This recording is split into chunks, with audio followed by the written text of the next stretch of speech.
Meu nome é Igor Alencar, tenho licenciatura e mestrado em História pela Universidade Federal de Goiás. Nessa mesma instituição, colaborei com as pesquisas no Núcleo de Estudos Africanos e Afrodescendentes, NEAD. Colaboro ainda no Laboratório de Estudos de Gênero, Étnico-Raciais e Espacialidades, LAGENT. E desde a minha ida para Goiânia, sou do interior de Goiás, num distrito chamado Natinópolis, também integrei ao coletivo Cambenas, coletivo de estudantes negras e negras Beatriz Nascimento. Faço parte atualmente da rede de historiadoras e historiadores negros. E essa conversa é uma parceria desta rede com Acervo Kutne e o portal IEL10. A conversa de hoje é sobre as experiências de liberdade na escravidão. O título da conversa é Estratégias Coletivas de Liberdade em Goiás do século XIX. As experiências de liberdade da população negra imersa à escravidão tiveram bastante dinâmicas. Sem contar a experiência radical e exemplar dos quilombos, outras estratégias também foram tecidas pelas experiências de africanos e seus descendentes durante o período colonial. Analisando a experiência colonial na região mineradora de Goiás, região que foi ocupada pensando essa economia mineradora, como também a extensão de um território português mais a oeste da América, analisar as experiências de liberdade traz para a gente uma complexificação das narrativas sobre a história. A historiografia de Goiás, que traz a experiência de que a cada arraial vivia à sombra dos quilombos, bem como que essa região mineradora, essas experiências radicais de liberdade foram fundamentais para que a gente pudesse contar histórias de liberdade na escravidão em Goiás, também traz outras dinâmicas, a exemplo das cartas de liberdade, as alforrias, ou também entendidas como manumissões. Essas alforrias compõem a estratégia individual de alguns sujeitos que, em negociação com seus senhores, pleitearam através desse elemento jurídico as suas liberdades, sendo que essas negociações, que em muito eram tidas de forma particularizadas entre escravizados e senhores, elas tiveram também outros enredos, envolvendo outros sujeitos nessas cenas de negociação. As alforrias, que são instrumento de algumas pesquisas históricas, também compõem uma fonte, um documento para o ensino de história, levando em consideração que as cartas de liberdade trazem informações como procedência, ofícios, preço e formas de concessão. Faltando um pouquinho sobre como funcionava essas alforrias, elas eram um instrumento jurídico que permitia o escravizado mudar de status na sociedade colonial. Ou seja, comprando a sua alforria, escravizados mudavam status se tornando libertos, forros. E, por mais que fossem negociações particulares, envolveram outros sujeitos nessas negociações.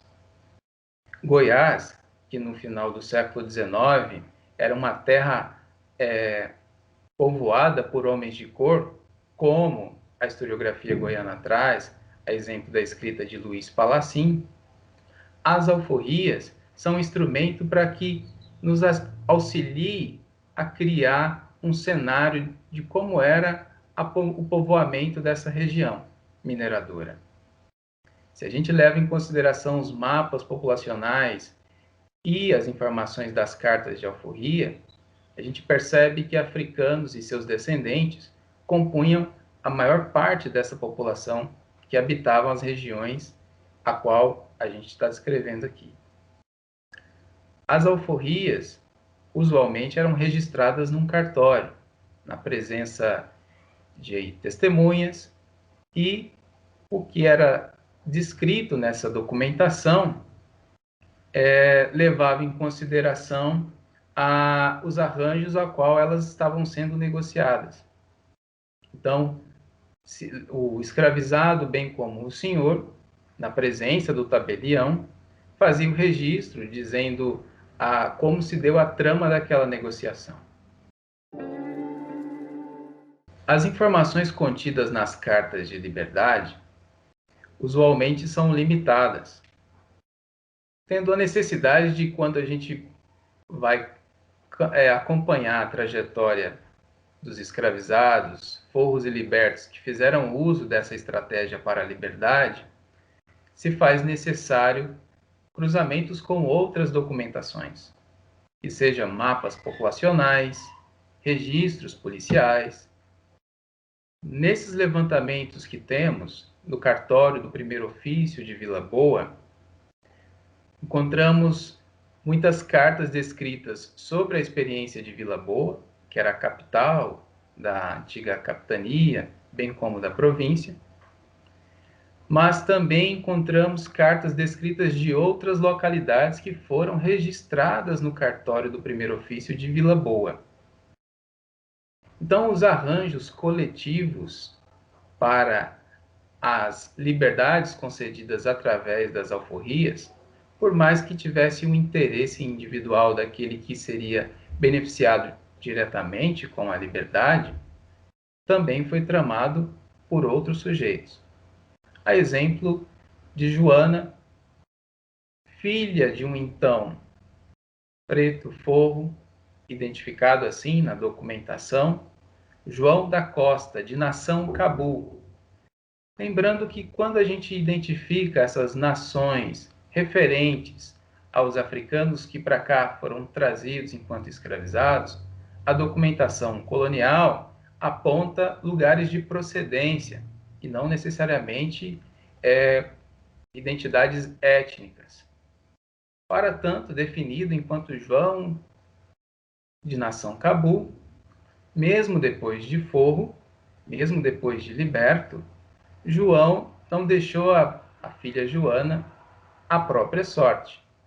Angariando recursos, identificados como os pecúlios, como um trabalho extra, João levanta a quantidade de valores correspondentes ao preço da filha Joana, comprando assim, então, a sua liberdade. As alforrias, portanto, levavam em consideração esses arranjos. Como prática jurídica, a alforria, que alterava o status de escravizados a libertos, o direito português trazia como herança o direito romano, que partia da lógica seguinte: era conhecido como part sector ventri, ou seja, a liberdade dependia do ventre da mãe. Mães em condição de escravizada geraria filho escravo. Mães que já tinham conquistado a sua liberdade, se tornado libertas, ou até mesmo livres, gerariam filhos livres. Desta forma, o casal Josefa e Caetano Mina se organizam a ponto de comprar a alforria de Josefa, possibilitando assim ao casal gerar, consequentemente, filhos livres. Outro arranjo oportuno, para além de o esforço de paz, esforços e organização de um casal, nesses arranjos por liberdades, levando em consideração um interesse coletivo, as irmandades também entram nessa estratégia como possibilidade de organizar a compra da alforria dos seus irmanados. Um outro exemplo nesse sistema é o sistema de compadril, aonde padrinhos também se esforçavam na compra da liberdade dos seus apadrinhados, levando em consideração que esse sistema de compadrio poderia ser concebido de forma vertical, aonde alguns escravizados buscaram recursos de alguns padrinhos que tinham naquela sociedade alguns lugares de privilégio, até mesmo o governador se dispôs de apadrinhar alguns escravizados, mas também constava do esforço pensando uma lógica horizontal, aonde talvez, até mesmo pela experiência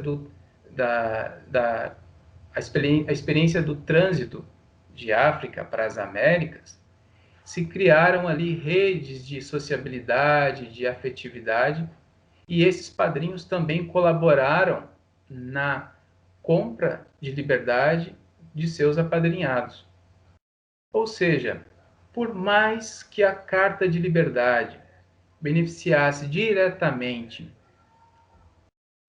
ou exclusivamente a liberdade de quem estava sendo efetivada a compra, no caso o liberto, a forra, ele era uma estratégia de liberdade coletiva, que compunham esforços de outros sujeitos, que não necessariamente aquele pleiteante a forro. Ou seja, enquanto a gente analisa outras experiências de liberdade coletivas, a exemplo do Quilombo, as alforrias, por mais que fossem liberdades dentro da estrutura colonial, elas também foram tramadas no esforço coletivo, levando em consideração o esforço de pais, de mães, de tios, padrinhas, madrinhas, padrinhos, irmãos e irmãs. E essas tramas coletivas possibilitaram uma liberdade que, se a gente levar em consideração até mesmo as possibilidades de reescravização, quiçá uma liberdade mesmo precária.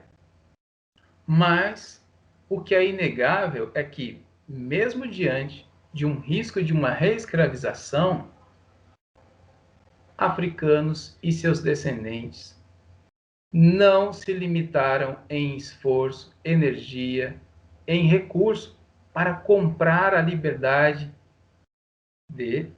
dos seus, né, as suas próprias liberdades e dos seus entes queridos. Essas tramas que levavam em consideração esses arranjos coletivos, elas foram fundamentais a que nós pudéssemos propiciar as histórias de liberdade a qual hoje a historiografia se repensa. E esses arranjos de liberdade, essas histórias contadas que perpassam a essas experiências dos quilombos ou das alforrias, como é o tema da nossa conversa, hoje são instrumentos para alargar a compreensão que nós temos da experiência colonial. Levando em consideração a região de Goiás, das Minas de Goiás, muitas das compras efetivadas nessa região, as compras de alforria, elas levaram em consideração os recursos contidos através da mineração.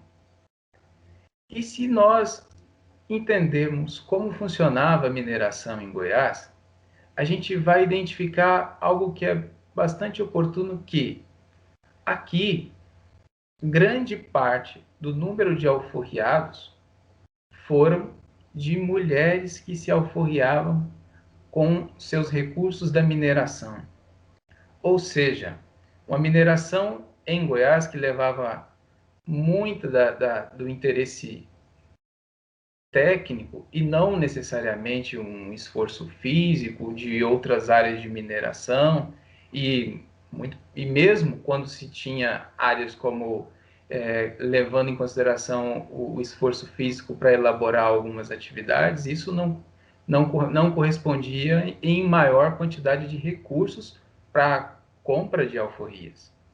Então, o que a gente identifica é que grande parte das alforrias encontradas no cartório de Vila Boa, a qual a gente pôde analisar, as mulheres nascidas na América Portuguesa, tidas como crioulas, é que conquistaram em maior número as suas alforrias, vindo depois os nascidos daqui, homens nascidos aqui, depois africanos, homens africanos, e por último as mulheres africanas comprando as suas alforrias.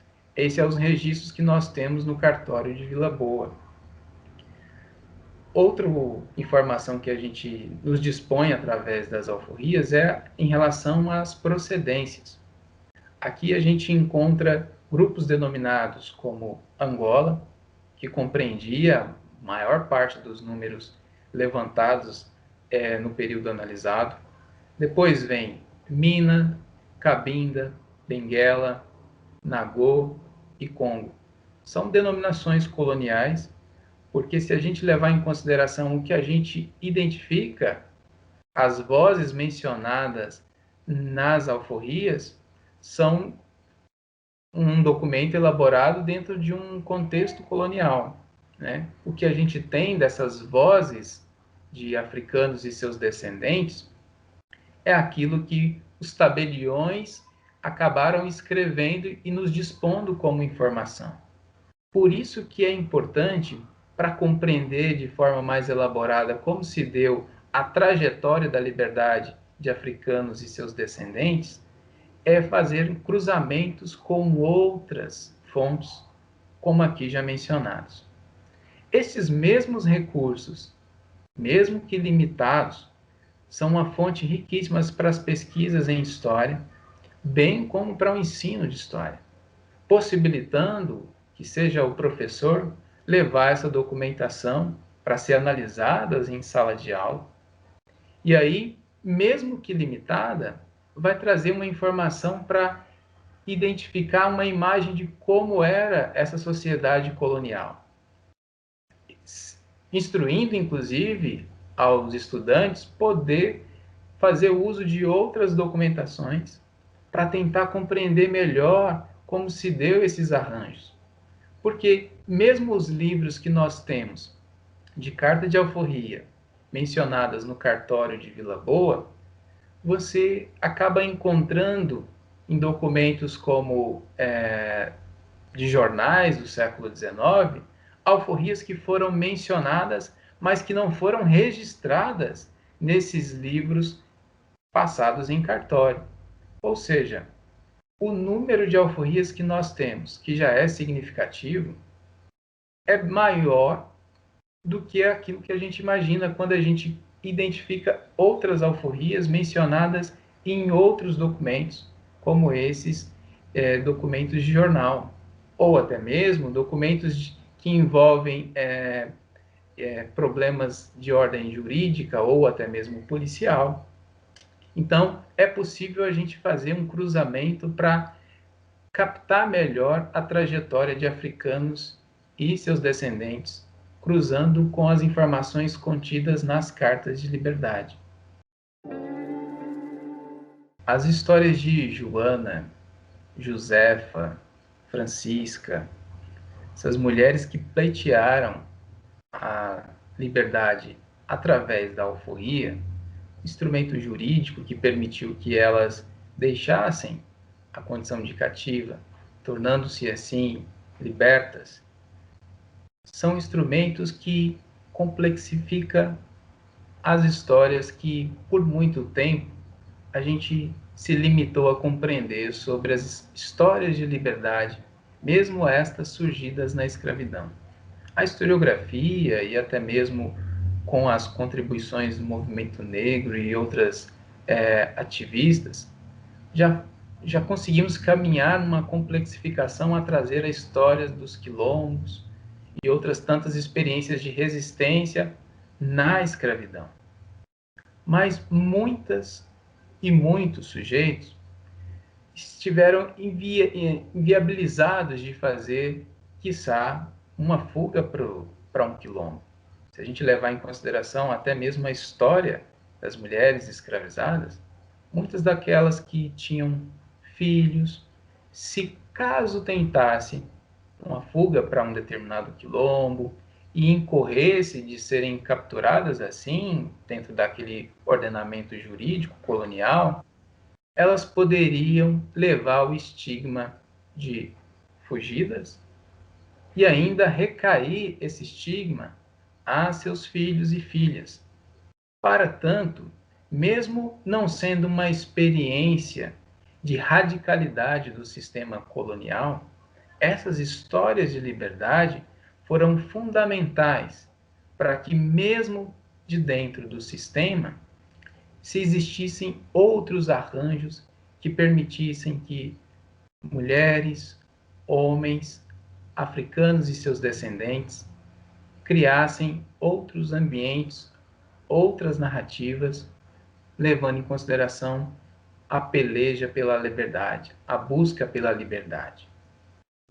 Para tanto, esses instrumentos jurídicos que partiam de uma determinada ótica colonial foram ressignificados então por africanos e seus descendentes.